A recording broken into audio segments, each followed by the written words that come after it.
alaykum hamqishloqlar. Bugungi kun hammaga xayrli, barakatli bo'lsin. Endi ikkinchi loyihamiz Qalandar mahallada Dostonbek ukamizni hovlisiga keldik. Dostonbek ukamizni hovlisi bilan bir tanishib, Alloh uchun mana shu xonadonga bir hammamiz yordam qilamiz. Qani, yuring ko'raylik.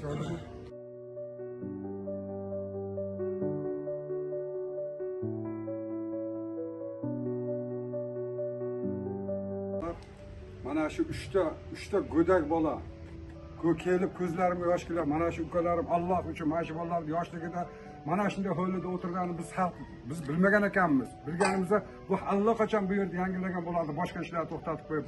Shuning uchun biz chiqish qilyapmizki, mana shu go'daklar hurmati, go'daklar haqqi mana shu uylarni ko'ringlar mana.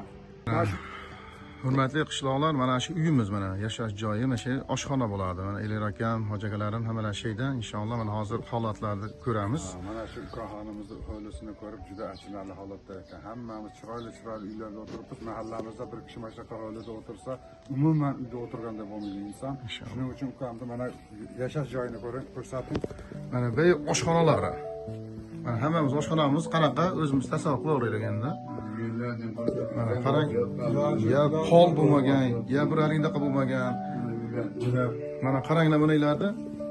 Bunga bee'tibor bo'lmashimiz kerak. Endi bir yashash joyini ko'rsataman sizlarga hozir. Bu o'zimiz Tepog'ron qishlog'ida, Qalandar mahallada. Kelib ko'raverasizlar bemalol.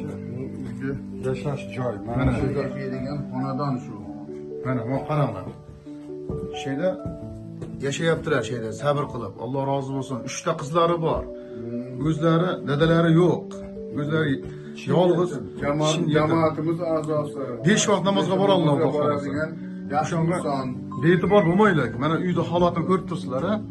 Hammamiz uyimiz buna qo'y Tepog'ronda hozir qolmagan bo'lsa kerak. Hamqishloqlar ozgina bir mana shu holatlarni ko'rib, Inshaalloh chidolmaydigan darajada bo'ldi. Bu holatni ko'rgandan keyin achinmaydigan inson bo'lmaydi. Buni men ko'rib chiqarmadim o'zimga.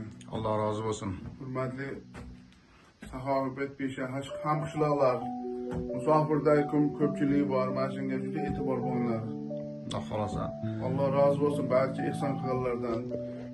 Alloh xolasa biz ham ko'pchillashib mana shu yerda qarab turmaymiz, lekin bu ko'pchilik bilan bitadigan ish. Inshaalloh. 2-3 kishini bo'ldan keladigan ish emas, o'rtoqlar. Biz mana Tepog'ronga qachondan beri nima desak labbay deb javob berishyapti. Bunga ham befarq bo'lishimiz.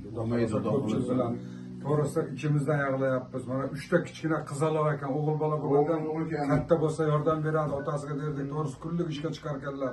Aka produktlarni orttira olmayapmiz, iloji yo'q murojaat bilan.